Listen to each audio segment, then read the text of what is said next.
Hi welcome to smart folio. Basic to pro level of stock മാർക്കറ്റിന്റെ 16ാമത്തെ ചാപ്റ്ററിലാണ് നമ്മളുള്ളത്. കഴിഞ്ഞ 15ാമത്തെ ചാപ്റ്ററിൽ നമ്മൾ ലോങ് ടൈം ഇൻവെസ്റ്റ്മെന്റിന്റെ അഡ്വാൻറ്റേജസിനെ കുറിച്ചാണ് നമ്മൾ പഠിച്ചത്, അല്ലെങ്കിൽ അതിന്റെ ബെനിഫിറ്റ്സിനെ കുറിച്ച്.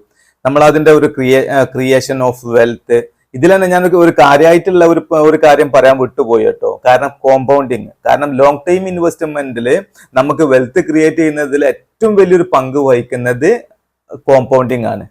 ഈവൻ നമ്മൾ ഷോർട്ട് ടൈം ഇൻവെസ്റ്റ്മെന്റിലും അത് വരുന്നുണ്ട്. Creation of wealth, minimization of risk, sustainable growth, association with quality companies, reduction of taxes and ഫീസസ്.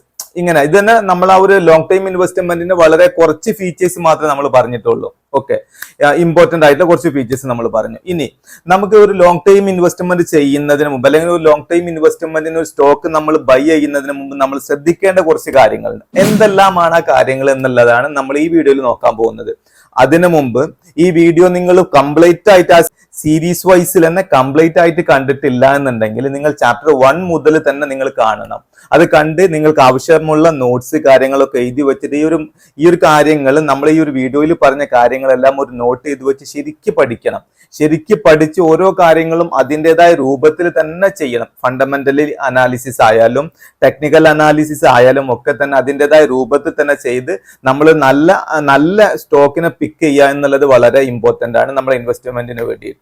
പിന്നെ നിങ്ങൾ നമ്മുടെ ഈ ഒരു ഫ്രീ ട്യൂട്ടോറിയലിന്റെ ചാപ്റ്ററിന്റെ ലിങ്കുകൾ കാര്യങ്ങളൊക്കെ നിങ്ങൾ നിങ്ങളുടെ ഫ്രണ്ട്സുമായിട്ട് തന്നെ ഷെയർ ചെയ്യണം. സ്റ്റോക്ക് മാർക്കറ്റിനെ കുറിച്ച് പഠിക്കാൻ താല്പര്യമുള്ള എല്ലാവർക്കും നിങ്ങൾ നമ്മളെ ഒരു ചാനലിന്റെ ലിങ്ക് ഷെയർ ചെയ്ത് കൊടുക്കണം. കാരണം ഞാൻ മുമ്പത്തെ വീഡിയോയിൽ തന്നെ പറഞ്ഞിട്ടുണ്ടായിരുന്നു, സ്റ്റോക്ക് മാർക്കറ്റിനെ കുറിച്ച് പഠിക്കുക എന്നുള്ളത് എല്ലാവർക്കും വളരെ അത്യാവശ്യമായിട്ടുള്ള ഒരു കാര്യമാണ്. കാരണം നമുക്ക് ഒരു വെൽത്ത് ക്രിയേറ്റ് ചെയ്യാൻ, അതേപോലെ തന്നെ നമ്മളെ ഒരു പാസീവ് ഇൻകം, ഈ രണ്ട് കാര്യങ്ങളും നമുക്ക് സ്റ്റോക്ക് മാർക്കറ്റിൽ നിന്ന് 100% നമുക്ക് പോസിബിൾ ആണ്. പക്ഷെ നമ്മൾ അതിൻ്റെതായ രൂപത്തിൽ തന്നെ പഠിച്ച് ചെയ്യുകയാണെന്നുണ്ടെങ്കിൽ, അപ്പോൾ നമുക്ക് എന്തെല്ലാമാണ് ഒരു ലോങ് ടൈം ഇൻവെസ്റ്റ്മെന്റ് ചെയ്യുമ്പോൾ ശ്രദ്ധിക്കേണ്ട കാര്യങ്ങളെന്ന് നോക്കാം. നമുക്ക് വീഡിയോയിലേക്ക് പോകാം. ആദ്യത്തേത് തന്നെ fundamental analysis of the stock അല്ലെങ്കിൽ കമ്പനി. ഫണ്ടമെന്റലി അനാലിസിസ് നമ്മൾ പഠിച്ചു, അത് വളരെ ഇമ്പോർട്ടന്റ് ആണ്, എക്സ്പെഷ്യലി നമ്മൾ long time and short time ഇൻവെസ്റ്റ്മെന്റിൽ. സ്വിംഗ് ട്രേഡിലും അതേപോലെ തന്നെ ഇൻട്രാഡേയിലും നമ്മൾ ഒരു ഫണ്ടമെന്റലി നമുക്കൊരു 50-50 ആണ് എന്ന് തന്നെ പറയാം. അതേ സ്ഥാനത്ത് നമ്മൾ ലോങ് ടൈം ഇൻവെസ്റ്റ്മെന്റിൽ ശരിക്ക് ഫണ്ടമെന്റലി അനാലിസിസ് ചെയ്തുകൊണ്ട് ഫണ്ടമെന്റലി സ്ട്രെങ്ത് ആയിട്ടുള്ള സ്റ്റോക്കുകളെ തിരഞ്ഞെടുക്കുക എന്നുള്ളത് വളരെ ഇമ്പോർട്ടന്റ് ആണ്. നമ്മൾ അതിൽ കുറച്ച് റേഷ്യോസ് കാര്യങ്ങളൊക്കെ പഠിച്ചിട്ടുണ്ടായിരുന്നു, especially PE ratio, ROE, ROC. നിങ്ങളത് കണ്ടിട്ടില്ല എന്നുണ്ടെങ്കിൽ നമ്മൾ അതിന്റെ തന്നെ വീഡിയോ, ഈ സീരീസിൽ അതിന്റെ തന്നെ വീഡിയോസ് ഉണ്ട്. നമ്മൾ ആ ഒരു ചാനലിൽ പോയി പ്ലേലിസ്റ്റിൽ പോയി നിങ്ങൾക്ക് അത് കിട്ടും. ROE, ROCE, ഡെപ്റ്റ് to equity ratio, current ratio, അതേപോലെ തന്നെ നമ്മുടെ ഒരു profit growth, PAT, profit before tax, അങ്ങനെയുള്ള കാര്യങ്ങൾ, അതേപോലെ റവന്യൂ, ഇതെല്ലാം ഓരോ ആനുവലിയിലും ഓരോ വർഷവും ഇതിന് ഗ്രോത്ത് വരുന്നുണ്ടോ, അങ്ങനെയുള്ള കാര്യങ്ങളൊക്കെ നോക്കിയിട്ട് പ്രൊമോട്ടർ ഹോൾഡിങ്സ്, അതേപോലെ DIAസിന്റെ ഹോൾഡിങ്സ്, FIAന്റെ ഹോൾഡിങ്സ്, ഇതെല്ലാം ഇൻക്രീസ് ആവുന്നുണ്ടോ, പ്രൊമോട്ടർ അവരുടെ ഹോൾഡിംഗ് പ്ലഡ്ജ് ചെയ്തിട്ടുണ്ടോ, ഇതെല്ലാം നമ്മൾ ചെക്ക് ചെയ്യണം. ഇതെല്ലാം ചെക്ക് ചെയ്ത് കഴിഞ്ഞാൽ, അതേപോലെ തന്നെ ഇമ്പോർട്ടന്റ് ആയിട്ടുള്ള റിസർവ് എത്രയുണ്ട്, ബോറോയിങ്സ് എത്രയാണ്, അങ്ങനെയുള്ള കാര്യങ്ങളൊക്കെ നോക്കി നല്ലൊരു ഫണ്ടമെന്റലി നമ്മൾ കമ്പനി അല്ലെങ്കിൽ ഒരു സ്റ്റോക്കിനെ നമ്മൾ പിക്ക് ചെയ്തു എന്ന് കരുതുക. പിന്നെ നെക്സ്റ്റ് നമ്മൾ എന്താ ചെയ്യുന്നത്, അടുത്തത് current status of the company. Okay, നമ്മൾ ഫണ്ടമെന്റലി അനാലിസിസ് ചെയ്ത് നമുക്ക് നല്ല സ്റ്റോക്കുകൾ, ഒന്നിലധികമോ സ്റ്റോക്കുകൾ നമ്മൾ കണ്ടെത്തി. പക്ഷെ നമ്മൾ ആലോചിക്കേണ്ടത്, ഫണ്ടമെന്റലി അനാലിസിസിൽ നമുക്ക് ലഭിച്ച ഡാറ്റകളെല്ലാം പഴയ ഡാറ്റകളാണ്.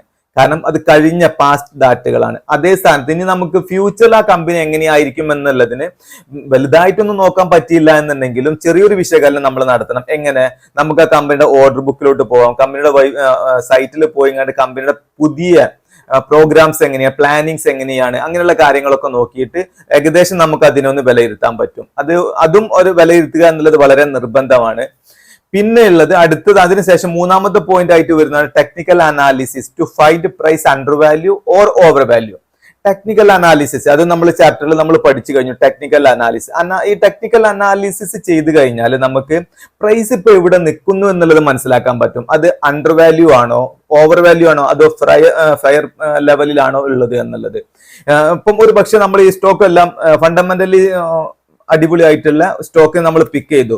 നമ്മളൊരു പക്ഷെ നമ്മളത് ബൈ ചെയ്യുന്ന സമയത്ത് ഒരു പക്ഷേ ആ ഒരു ടെക്നിക്കൽ അനാലിസിസ് പ്രകാരം ആ ഒരു റെസിസ്റ്റൻസിലാണ് ആ പ്രൈസ് കിടക്കുന്നുണ്ടെങ്കിൽ ഒരു പക്ഷേ നമ്മളത് വാങ്ങും. ആ ഒരു റെസിസ്റ്റൻസിൽ പ്രൈസ് തട്ടിയിട്ട് പ്രൈസ് താഴോട്ട് വരും. അപ്പൊ നമുക്ക് ആദ്യം തന്നെ നമുക്കൊരു ലോസ് കാണിക്കാനുള്ള ചാൻസസ് ആയി അല്ലേ. അപ്പോൾ നമ്മൾ റെസിസ്റ്റൻസിലാണ് എന്നുണ്ടെങ്കിൽ നമ്മൾ ജസ്റ്റ് കുറച്ചൊന്ന് വെയിറ്റ് ചെയ്യാം. കാരണം സ്റ്റോക്ക് മാർക്കറ്റിൽ പ്രത്യേകിച്ചും സ്റ്റോക്സിൽ ട്രേഡിങ്ങിലാണെങ്കിലും സ്റ്റോക്ക് മാർക്കറ്റിൽ ഏറ്റവും കൂടുതൽ വേണ്ട ഒരു കാര്യം എന്ന് പറഞ്ഞാൽ പേഷ്യൻസ് ആണ്, ക്ഷമ എന്നുള്ളത് വളരെ വളരെ അവസരത്തിനൊത്ത് മാത്രം നമുക്ക് ഈ ഒരു സ്റ്റോക്ക് മാർക്കറ്റിൽ ആക്ട് ചെയ്യാൻ പറ്റുള്ളൂ. അത് ബൈയിങ് ആണെങ്കിലും സെല്ലിംഗ് ആണെങ്കിലും ഒക്കെ. അപ്പോൾ നമ്മൾ ഈ ഒരു സ്റ്റോക്കിന്റെ ലെവൽ എവിടെയാണെന്നുള്ളത് നോക്കണം. കാരണം അതുകൊണ്ട് തന്നെ ഒരു റെസിസ്റ്റൻസിന്റെ ലെവലിലാണ് പ്രൈസ് നിൽക്കുന്നത് എന്നുണ്ടെങ്കിൽ കുറച്ചൊന്ന് വെയിറ്റ് ചെയ്യാം നമ്മൾ. എന്നിട്ട് ആ റെസിസ്റ്റൻസിൽ തട്ടിയിട്ട് പ്രൈസ് താഴോട്ട് വരുന്നുണ്ടോ, അതല്ല എന്നുണ്ടെങ്കിലോ റെസിസ്റ്റൻസിനെ ബ്രേക്ക് ചെയ്ത് മുകളിലോട്ട് പോവുകയാണോ എന്നുള്ളതൊന്ന് കൺഫേം ചെയ്തതിന് ശേഷം 100% കൺഫർമേഷൻ കിട്ടില്ല, എനിക്കും നിങ്ങൾക്കും അറിയാം. എങ്കിലും നമ്മൾ മാക്സിമം കൺഫർമേഷൻ ചെയ്യാം. ഒരു പക്ഷേ റെസിസ്റ്റൻസിൽ തട്ടിയിട്ട് താഴോട്ട് വരികയാണെങ്കിൽ പിന്നെ അവിടെ നിന്ന് ഒരു സപ്പോർട്ട് എടുത്തിട്ട് തിരിച്ചു കയറുമ്പോൾ നമ്മൾ വാങ്ങാം. ഓക്കെ, അതേപോലെ തന്നെ സപ്പോർട്ടിലാണെങ്കിൽ സപ്പോർട്ട് ബ്രേക്ക് ചെയ്ത് വീണ്ടും താഴോട്ട് വീഴുന്നുണ്ടോ എന്ന് നോക്കുക. വീഴുന്നില്ല, അവിടെ നിന്ന് തന്നെ സപ്പോർട്ട് എടുത്തുകൊണ്ട് തിരിച്ചു വരുന്നുണ്ട് എന്നുണ്ടെങ്കിൽ നമുക്ക് കുറച്ച് ക്വാണ്ടിറ്റി വാങ്ങാം. അതിനി എങ്ങനെ വാങ്ങണം എന്നുള്ളത് നമുക്ക് അടുത്ത പോയിന്റ് വരുന്നുണ്ട്. ഓക്കെ, ഇനി അടുത്ത പോയിന്റ് ആയിട്ട് വരുന്നത് 200 EMA indicator to find price falling or growing. 200ന്റെ EMA എക്സ്പോണൻഷ്യൽ മൂവിങ് ആവറേജ് നമ്മൾ പഠിച്ച ഒരു ഇൻഡിക്കേറ്റർ ആണത്. അത് 200ന്റെ EMA ആണ് എടുക്കുക. 200 ആണ് നമ്മൾ അതിന്റെ സെറ്റിംഗിൽ സെറ്റ് ചെയ്യേണ്ടത്. 200ന്റെ EMA ഇൻഡിക്കേറ്റർ പ്ലോട്ട് ചെയ്തതിന് ശേഷം ഇപ്പോൾ ആ ഒരു പർട്ടിക്കുലർ സ്റ്റോക്കിന്റെ പ്രൈസ് എവിടെയാണ്, ഈ ഒരു EMA ലൈനിന്റെ മുകളിലാണോ അതോ താഴെയാണോ എന്നുള്ളത് നോക്കുക. EMA ലൈനിന് താഴെയാണെന്നുണ്ടെങ്കിൽ നമ്മൾ കാണാത്ത എന്തോ ഒരു നെഗറ്റീവ്സ് ആ സ്റ്റോക്കിനുണ്ട്. അതുകൊണ്ടാണ് ആ ഒരു EMAന്റെ താഴെ വരുന്നത്. അപ്പൊ നമ്മൾ കുറച്ചൊന്ന് വെയിറ്റ് ചെയ്യാം. എന്നിട്ട് ആ ഒരു നെഗറ്റീവ് ഒരു വലിയ നെഗറ്റീവ് അല്ല എന്നുണ്ടെങ്കിൽ ഓട്ടോമാറ്റിക്കലി വളരെ പെട്ടെന്ന് തന്നെ ഈ ഒരു 200 EMA ലൈനിന്റെ മുകളിലോട്ട് പ്രൈസ് വരും. ആ ഒരു മുകളിൽ പ്രൈസ് വന്നതിന് ശേഷം അല്ല എന്നുണ്ടെങ്കിൽ മിനിമം ആ ഒരു മുകളിലോട്ട് വന്ന ആ ഒരു ലൈനിൽ നിന്ന് സപ്പോർട്ട് എടുത്തിങ്ങാണ്ട് മാർക്കറ്റ് ആ ഒരു ലൈനിൽ തട്ടിയിട്ട് അവിടെ ഒരു ഗ്രീൻ ക്യാൻഡിൽ ഫോം ചെയ്തതിന് ശേഷം മാത്രം നമ്മൾ ആ ഒരു സ്റ്റോക്കിൽ എൻട്രി ചെയ്യുക. അല്ല എന്നുണ്ടെങ്കിലോ EMAക്ക് മുകളിൽ തന്നെയാണ് ഓൾറെഡി പ്രൈസ് എന്നുണ്ടെങ്കിൽ ഓക്കെ, കുഴപ്പമില്ല. പിന്നെ അടുത്ത ഒരു ഇതെന്നുള്ള choose SIP or buy dips. ഇത് വളരെയധികം ശ്രദ്ധിക്കേണ്ട ഒരു കാര്യമാണ്. കാരണം നമ്മൾ ഇൻവെസ്റ്റ്മെന്റിനൊക്കെ വേണ്ടി ഫണ്ടമെന്റലി ഒക്കെ സ്റ്റോക്സ് എല്ലാം നമ്മൾ തെരഞ്ഞെടുത്തു, ഓക്കെ ആയി. ഇനിയിപ്പോ നമ്മൾക്ക് 1 ലക്ഷം രൂപ നമുക്ക് ഇൻവെസ്റ്റ് ചെയ്യാനുണ്ടെങ്കിൽ ഒരു പക്ഷെ 1 ലക്ഷം രൂപ ഒന്നായിട്ട് നമ്മൾ ലംസമായിട്ട് ഡംപ് ചെയ്യരുത്. കാരണം മാർക്കറ്റിനെ കുറിച്ച് കണ്ട് മാർക്കറ്റ് അൺപ്രഡിക്റ്റബിൾ ആണ്. മാർക്കറ്റ് എങ്ങോട്ടേക്കാണ് പോവുക എന്നുള്ളത് പറയാൻ പറ്റില്ല. അപ്പം അതുകൊണ്ട് തന്നെ ഏറ്റവും ബെസ്റ്റ് വേ എന്നുള്ളത് ഒരു SIP രൂപത്തിൽ നമ്മൾ ചെയ്യുന്നതാണ്. SIP എന്ന് പറഞ്ഞാൽ അത് 2 രൂപത്തിൽ നമുക്ക് ചെയ്യാം. ഫസ്റ്റിൽ നമ്മൾ ഇൻവെസ്റ്റ് ചെയ്യാവുന്നതിന്റെ വളരെ ചെറിയ ഓരോ പോർഷൻ ഓരോ മാസവും ഒരു പെർട്ടിക്കുലർ ഡേറ്റ് വെച്ചുകൊണ്ട് നമുക്ക് അതിൽ അങ്ങനെ ഇൻവെസ്റ്റ് ചെയ്യാം. അപ്പം അങ്ങനെയാവുമ്പോൾ നമുക്ക് കൂടുതലായിട്ട് അങ്ങോട്ടും ഇങ്ങോട്ടും നോക്കൊന്നും വേണ്ട. ഞാൻ പറയാം, ഒരു ഏകദേശം നമ്മൾ 20 to 25 തീയതിക്കുള്ളിൽ ഞാനൊരു 5 സ്റ്റോക്ക് ഇന്ന കമ്പനിയുടെ 5 സ്റ്റോക്ക് വാങ്ങും എന്ന് എവിടെയെങ്കിലും നിങ്ങൾ നോട്ട് ചെയ്ത് വെക്കുക. ആ ഒരു സംഭവം നിങ്ങൾ അങ്ങനെ ഡിസിപ്ലിനോട് കൂടി തന്നെ ചെയ്തു പോരുക. അങ്ങനെ പോരുമ്പോൾ ഒരു ഗുണം എന്താണെന്ന് ചോദിച്ചാൽ ഏകദേശം നിങ്ങൾ 1 വർഷമോ അല്ലെങ്കിൽ 2 വർഷമൊക്കെ ഇങ്ങനെ ചെയ്തു പോരുകയാണെന്നുണ്ടെങ്കിൽ ആ ഒരു മാർക്കറ്റ് കയറി ഇറങ്ങിയ എല്ലാ ഒരു എന്താ പറയാ ഒരു അപ്പും ഡൗണും മാർക്കറ്റ് കയറി ഇറങ്ങിയ അല്ലെങ്കിൽ ഒരു മാർക്കറ്റ് എങ്ങനെയാണോ പോയത് ആ ഒരു മാർക്കറ്റിന്റെ എല്ലാ ലെവലിലും നിങ്ങൾക്ക് പാർട്ടിസിപ്പേറ്റ് ചെയ്യാൻ കഴിയും. അതുകൊണ്ട് തന്നെ നിങ്ങളുടെ ആ ഒരു പ്രൈസിന്റെ ആവറേജ് പ്രൈസ് എന്നുള്ളത് ആ ഒരു മാർക്കറ്റിന്റെ മൂവ്മെന്റിനനുസരിച്ച് ആവറേജ് ആയിട്ടുണ്ടായിരിക്കും. ഞാൻ പറഞ്ഞത് മനസ്സിലായിട്ടുണ്ടാവും എന്ന് കരുതുന്നു. ഇല്ലെങ്കിൽ ഒന്നും കൂടി ഞാൻ എക്സ്പ്ലെയിൻ ചെയ്തുതരാം. നിങ്ങളിപ്പോ ഒരു പർട്ടിക്കുലർ സ്റ്റോക്ക് നിങ്ങൾ സെലക്ട് ചെയ്ത പർട്ടിക്കുലർ സ്റ്റോക്കിന്റെ വില സെലക്ട് ചെയ്ത സമയത്ത് 100 രൂപയായിരുന്നു. ഓക്കെ, നിങ്ങളത് ഫസ്റ്റിൽ തന്നെ കുറച്ച് സ്റ്റോക്ക് വാങ്ങുന്ന സമയത്ത് 100 രൂപക്ക് നിങ്ങൾ വാങ്ങി. നെക്സ്റ്റ് മാസം വാങ്ങുന്ന സമയത്ത് അതിനൊരു പക്ഷെ 90 ആയിട്ടുണ്ടായിരിക്കും. പിറ്റത്തെ മാസം ഒരു പക്ഷെ 95 പിറ്റത്തെ മാസം വീണ്ടും അത് 88 വന്നിട്ടുണ്ടായിരിക്കാം. അതിനപ്പുറത്തെ മാസം ചിലപ്പോൾ 102 പോയിട്ടുണ്ടായിരിക്കും. അപ്പം അങ്ങനെ ആകുമ്പോൾ മാർക്കറ്റിന്റെ ആ ഒരു പ്രൈസിന്റെ ഒരുമാതിരിപ്പെട്ട എല്ലാ ലെവലുകളിലും നിങ്ങളെ ബൈങ് നടന്നത് കൊണ്ട് തന്നെ നിങ്ങളെ ഒരു പ്രൈസ് മാക്സിമം ഒരു ആവറേജ് പ്രൈസിൽ തന്നെ അത് കിടക്കും. അത് ഒന്നാമത്തെ ഒരു ലെവൽ. രണ്ടാമത്തെ ഒരു ലെവൽ എന്ന് പറയുമ്പോൾ നിങ്ങൾ ഇൻവെസ്റ്റ് ചെയ്യാവുന്നതിന്റെ ഒരു 20 to 40% ആദ്യം നിങ്ങൾ ഇൻവെസ്റ്റ് ചെയ്യുക. എന്നിട്ട് നിങ്ങൾ ഒരു മാർക്കറ്റിന്റെ ഡിപ്പിന് വേണ്ടി ഇങ്ങാണ്ട് വെയിറ്റ് ചെയ്യുക. ഒരു 4%, 5% ഒക്കെ കറക്ഷൻ വരുമ്പോൾ ആ ഒരു പർട്ടിക്കുലർ സ്റ്റോക്ക് ഒന്ന് ഡൗൺ ആകുമ്പോൾ നിങ്ങൾ വീണ്ടും കുറച്ച് വാങ്ങുക, വീണ്ടും വെയിറ്റ് ചെയ്യുക, വീണ്ടും ആ ഒരു സ്റ്റോക്കിൽ ഡിപ്പ് വരുമ്പോൾ വീണ്ടും കുറച്ച് വാങ്ങുക. അങ്ങനെ വാങ്ങി നിങ്ങൾ ആ ഒരു പോർട്ട്ഫോളിയോ അല്ലാതെ നിങ്ങൾ ആ ഒരു ഇൻവെസ്റ്റ്മെന്റ് ഇങ്ങനെ ഇൻക്രീസ് ചെയ്തുകൊണ്ട് വരാം. ഓക്കെ. പക്ഷെ ഈ ഫോൾ ആവുന്ന സമയത്ത് ഞാൻ മുമ്പത്തെ വീഡിയോയിൽ പറഞ്ഞ പോലെ ഒരു നിഫ്റ്റി ഫോൾ ആകുമ്പോൾ ഓക്കെ എല്ലാ സ്റ്റോക്സുകളും ഫോൾ ആവും. ആ സമയത്ത് നിങ്ങൾക്ക് വാങ്ങിക്കൂട്ടാം. നിഫ്റ്റി ഫോൾ ആവാതെ നിങ്ങൾ ഈ പറയുന്ന പർട്ടിക്കുലർ സ്റ്റോക്ക് മാത്രം ഫോൾ ആവുകയാണെന്ന് അത് എന്തിനാണെന്നുള്ളത് നിങ്ങൾ ശ്രദ്ധിക്കണം. പിന്നത്തെ അടുത്ത പോയിന്റാണ് keep stop loss always. Long ടൈമിനാണെങ്കിലും ഷോർട്ട് ടൈമിനാണെന്നുണ്ടെങ്കിലും നിങ്ങൾ സ്റ്റോപ്പ് ലോസ് കീപ്പ് ചെയ്യണം എന്നുള്ളതാണ് എൻ്റെ ഒരു ഒപ്പീനിയൻ ആണത്. കാരണം എൻ്റെ ഒരു എക്സ്പീരിയൻസിൽ ഞാൻ ഈ ഒരു ഉക്രൈൻ വാറിന് മുമ്പ് എൻ്റെ ഒരു പോർട്ട്ഫോളിയോ ഏകദേശം പോർട്ട്ഫോളിയോ എന്ന് ഞാൻ പറയുന്നില്ല, എൻ്റെ ചില സ്റ്റോക്സ് ഒരു 10-20% ഒക്കെ പ്രോഫിറ്റ് ഉണ്ടായിരുന്ന ഒരു 2-3 സ്റ്റോക്കുകളോളം അത് ഈ ഒരു ഉക്രൈൻ വാറിന് ശേഷം അത് ഏകദേശം ഒരു 40 to 60% വരെ ഡൗണിലെത്തി. അതേ സ്ഥാനത്ത് അന്ന് എനിക്ക് ആ ഒരു സ്റ്റോക്സിന് ഒരു 20%-ലോ 25%-ലോ എനിക്ക് ഒരു സ്റ്റോപ്പ് ലോസ് വെച്ചിട്ടുണ്ടായിരുന്നു എന്നുണ്ടെങ്കിൽ എൻ്റെ ആ ഒരു വലിയ ഒരു എമൗണ്ട് അവിടെ സ്റ്റക്കായി കിടക്കില്ലായിരുന്നു. ഞാൻ പറയുന്നത് മനസ്സിലായിട്ടുണ്ടാവും അല്ലെ? ആ ഒരു 25% ഓട്ടോമാറ്റിക്കലി എന്റെ സ്റ്റോപ്പ് ലോസ് അടിച്ചിട്ടുണ്ടായിരുന്നുണ്ടെങ്കിൽ എനിക്ക് വെയിറ്റ് ചെയ്തിട്ട് മാർക്കറ്റ് വീണ്ടും താഴോട്ടേക്ക് തന്നെ വരികയാണെന്നുണ്ടെങ്കിൽ ഏകദേശം ഒരു ബോട്ടം ലെവൽ എന്നുള്ള രൂപത്തിൽ എനിക്ക് വീണ്ടും ബൈയിങ് ചെയ്യായിരുന്നു. അതല്ല എന്നുണ്ടെങ്കിലോ മാർക്കറ്റ് തിരിച്ചു കയറുന്ന സമയത്ത് എനിക്കതിൽ വീണ്ടും ഇൻവെസ്റ്റ് ചെയ്താൽ മതിയായിരുന്നു. അപ്പം അതുകൊണ്ട് തന്നെ ഒരു സ്റ്റോപ്പ് ലോസ് കീപ്പ് ചെയ്യുക എന്നുള്ളത് വളരെ ഇമ്പോർട്ടന്റ് ആണ്. പക്ഷേ സ്റ്റോപ്പ് ലോസ് എവിടെ കീപ്പ് ചെയ്യണം എന്നുള്ളത് നിങ്ങൾ ഡിസൈഡ് ചെയ്യണം. കാരണം അത് പെട്ടെന്നൊന്നും അടിക്കുന്ന രൂപത്തിലാവരുത്.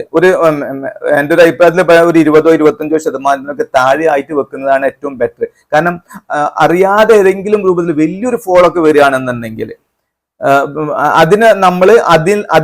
അതിൽ നിന്ന് നമ്മളെ ക്യാപിറ്റലിനെ പ്രൊട്ടക്ട് ചെയ്യാൻ വേണ്ടിയിട്ട് മാത്രമാണ് നമ്മൾ ഈ ഒരു സ്റ്റോപ്പ് ലോസ് വെക്കുന്നത്. ഓക്കെ. അടുത്തത് check the reason when this stock price falling. ഞാനിപ്പോ നേരെ മുമ്പ് പറഞ്ഞു, ഒരു പക്ഷെ നമ്മൾ ഈ സ്റ്റോക്ക് ഇങ്ങനെ ഫാൾ ചെയ്യുന്നുണ്ട് എന്നുണ്ടെങ്കിൽ നമ്മൾ സ്റ്റോക്ക് മാത്രം ഫാൾ ചെയ്യുന്നുണ്ട്, പക്ഷെ നിഫ്റ്റിയോ ബാങ്ക് നിഫ്റ്റിയോ അങ്ങനെയുള്ള മെയിൻ ഇൻഡെക്സുകളൊന്നും ഫാൾ ചെയ്യുന്നില്ല. പക്ഷെ നമ്മൾ അല്ലെങ്കിൽ ആ ഒരു ഇൻഡെക്സിനേക്കാളും വളരെ ഫാസ്റ്റ് ആയിട്ട് നമ്മൾ സ്റ്റോക്ക് ഫാൾ ചെയ്യുന്നുണ്ടെങ്കിൽ എന്തുകൊണ്ടാണ് അത് ഫാൾ ചെയ്യുന്നത് എന്നുള്ളത് റീസൺ നമ്മൾ കണ്ടെത്തണം കേട്ടോ. കാരണം അത് ആ ഒരു പർട്ടിക്കുലർ സ്റ്റോക്കിൽ എന്തെങ്കിലും മേജർ ഇഷ്യൂസ് ആണ് എന്നുണ്ടെങ്കിൽ നമ്മൾ ഒരു സ്റ്റോക്കിൽ നിന്ന് വിട്ടു നിൽക്കുന്നതായിരിക്കും, എക്സിറ്റ് ചെയ്യുന്നതായിരിക്കും ബെസ്റ്റ്. എന്നിട്ട് പിന്നീട് നമ്മൾ ആ ഒരു സ്റ്റോക്ക് വീണ്ടും അത് നമ്മൾ അനലൈസ് ചെയ്തിട്ട് ഫണ്ടമെന്റലി സ്ട്രെങ്ത് തന്നെയാണ് എന്നുണ്ടെങ്കിൽ അത് പിന്നീട് ആ സ്റ്റോക്ക് വീണ്ടും തിരിച്ചു കയറി വരുന്ന സമയത്ത് നമുക്ക് എൻട്രി ചെയ്യാം. അതല്ല നിഫ്റ്റിയുടെ കാരണം അല്ലെങ്കിൽ ഇൻഡെക്സ് വീണത് കൊണ്ടാണ് അത് വീഴുന്നത് എന്നുണ്ടെങ്കിൽ അതിന്റെ ഫണ്ടമെന്റലി സ്ട്രെങ്ത്തിനോ അല്ല എന്നുണ്ടെങ്കിൽ ആ ഒരു കമ്പനി വേറെ ഇഷ്യൂസ് ഒന്നും ഇല്ല എന്നുണ്ടെങ്കിൽ ആ ഒരു സമയം നിങ്ങൾക്ക് വളരെ യൂസ്ഫുൾ ആയിട്ട് നിങ്ങൾക്ക് ഉപയോഗിക്കാം. എങ്ങനെ?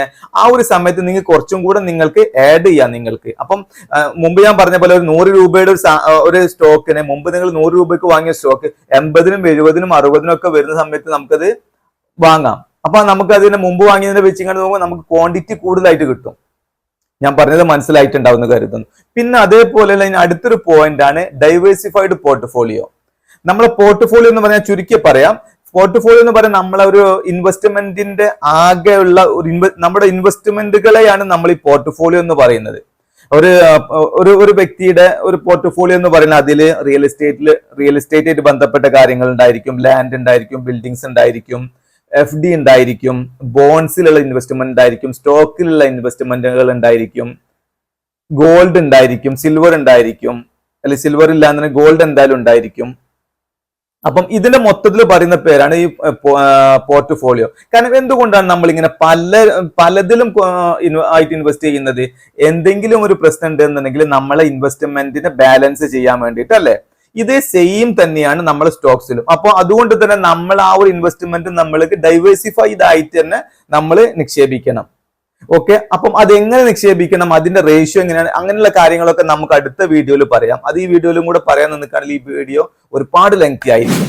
അപ്പോൾ നിങ്ങൾക്ക് ഈ ഒരു വീഡിയോയിൽ നമ്മളൊരു ലോങ് ടൈം ഇൻവെസ്റ്റ്മെന്റിന് ബൈ ചെയ്യുന്നതിന് മുമ്പ് ശ്രദ്ധിക്കേണ്ട കാര്യങ്ങളെ കുറിച്ചുള്ള ഐഡിയ നിങ്ങൾക്ക് കിട്ടിയിട്ടുണ്ടാവും. അപ്പം ഈ ഒരു ചാപ്റ്റർ കണ്ടു കഴിഞ്ഞതിന് ശേഷം നിങ്ങൾക്ക് ഒരു ലോങ് ടൈം ഇൻവെസ്റ്റ്മെന്റിന് നിങ്ങൾക്ക് ഒരു സ്റ്റോക്ക് സെലക്ട് ചെയ്ത് ബൈ ചെയ്യാൻ നിങ്ങൾ കേപ്പബിൾ ആയിട്ടുണ്ടാകും എന്ന് ഞാൻ കരുതുന്നു.